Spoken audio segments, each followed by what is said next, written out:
My name is Eshkol Rafaeli. I'm a psychologist and a relationship researcher from Bar-Ilan University in Israel.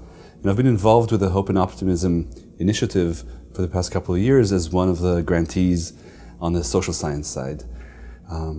This initiative funded a research project that we are nearing the completion of now. It's a study looking at couples in the transition to parenthood, couples who are expecting their first child, who we follow for a period of time, starting in the third trimester of pregnancy all the way through, at this point, 6 months postpartum. We're actually hoping to continue this work and be able to follow them through 1 year and then 2 years after the child is born. And we do this work both because we're really interested in this population of couples in this juncture of time that is so full of expectations but also fears and dreads.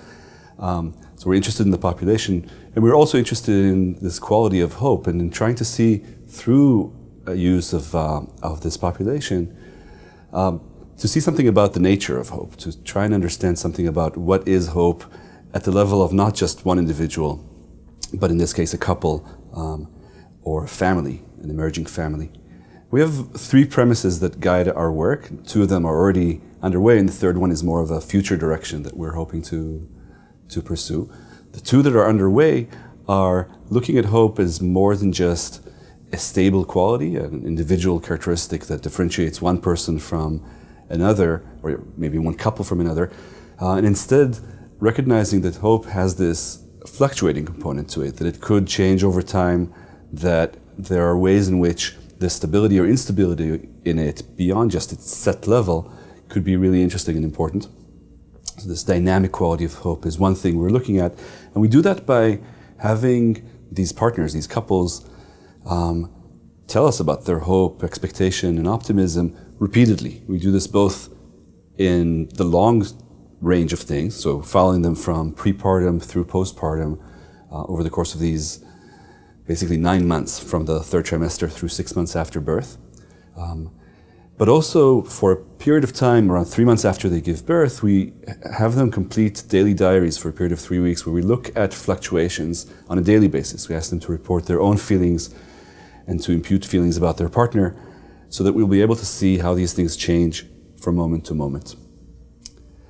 So that's one premise or one idea that we have in our work. A second idea that I alluded to earlier is the idea that hope is more than just an individual characteristic, that there's something about it that could be interesting to explore or to understand at the level of a system, a dyad in this case, a pair of people. We're curious whether hope is contagious. For that you need these 2 people's reports of their own hopes to see whether one person's hope affects the other over time. We're wondering whether it's compensatory, whether the presence of hope for one could carry the day, carry them through difficult periods like the sleepless days that come after birth, or the prepartum period where there's often a lot of anxiety about what this will be like, what parenting will become like. Is it enough for one person to have hope for both partners, or do we really need it to be high for both? Those are 2 premises that we have the data for, at least in part. We're still waiting for the last of those couples in our sample to complete the 3-month and 6-month postpartum. But thankfully, all the people that we've recruited in this study have by now given birth to healthy babies, which was a relief. And we've been starting to look at the data mostly from the prepartum phase at this point, so the data before the child was born. And we saw some interesting things already. One of them is that it seemed that it's the expectant mother's hope, much more so than the expectant father's, that seems to have effects both for themselves, so for these expectant mothers themselves, their sense of relationship satisfaction, their sense of well-being in the world was tied to their own hope, but so is their partners. So the women's hope seemed to have both a direct effect on their own feelings, well-being, satisfaction, and on their partners, and we didn't find the counterpart effect from the men's hope. In other words, there's something about this period, maybe, and we'll have to see whether it's just this period, that gives extra weight to hope on these expectant mothers more than the expectant father's side. one of the things we want to explore is whether this will shift, maybe even flip over, or at least balance itself out postpartum. We think it might. We think that there's something about the kind of experience that expectant mothers have, that just by the sheer fact that they're the one carrying the baby, that makes them much more connected to thinking about what parenthood would be like, thinking about the baby, and that the fathers, in a sense, may not be quite getting it until after childbirth happens, after they become parents. So we're expecting that something will change with this postpartum, and it may be that the greater exhaustion that new mothers seem to have may wash out this effect of hope. Maybe there won't be much hope. We do see some drops in hope postpartum from what we've peaked at, but really it's too early to tell whether it's really a serious drop or just a minor drop in hope levels. Okay, so these two premises that we've been exploring in data are that hope fluctuates, that it's dynamic, and that hope is a quality of the couple, that it's dyadic. And we have a third premise, but that's one that we're going to be exploring in our next project. We're really interested to see whether hope is malleable, whether we can change it. And to do that, we're planning a study that applies some research on mental imagery. Hope is a strong imagery component, as many of the other speakers at this festival have talked about.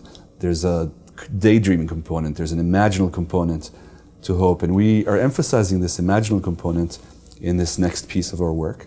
We want to see whether we can train people, in this case couples, to imagine their desired outcomes, these things that they hope for, in a more or less effective way. We're going to be doing this as a randomized study where some of the couples receive this, I think, seemingly logical intervention of like, let's imagine the future and let's think about these positive outcomes that will happen, which on the face of it sounds like it would be a way to increase hope, but in reality is going to be, or we think is going to be, less effective than a different kind of intervention where we have them imagine these desired outcomes, but we also have them imagine the obstacles and the way to get around these obstacles to get to these outcomes. Work from motivational psychologists and health psychologists has shown that this sort of process, it's often called mental contrasting, where you think about what you want, you really imagine it, but you also think about what's going to block your progress towards that desired goal, leads to more effective hope, leads to more effective accomplishment of these things that people want for themselves.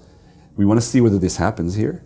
We want to see whether doing this in the context of a relationship where we'll have probably one of my graduate students, PhD students in psychology, delivering this, but in the presence of the partner as well. So we're going to have both partners in the room, and we'll switch and do a similar kind of intervention with both of them in mind, whether this kind of work can actually increase hope in a sustainable way and lead them to accomplish or fulfill the expectations that they have for what it will be like to be parents and for what it would be like to be a couple after the child has arrived in a more effective way.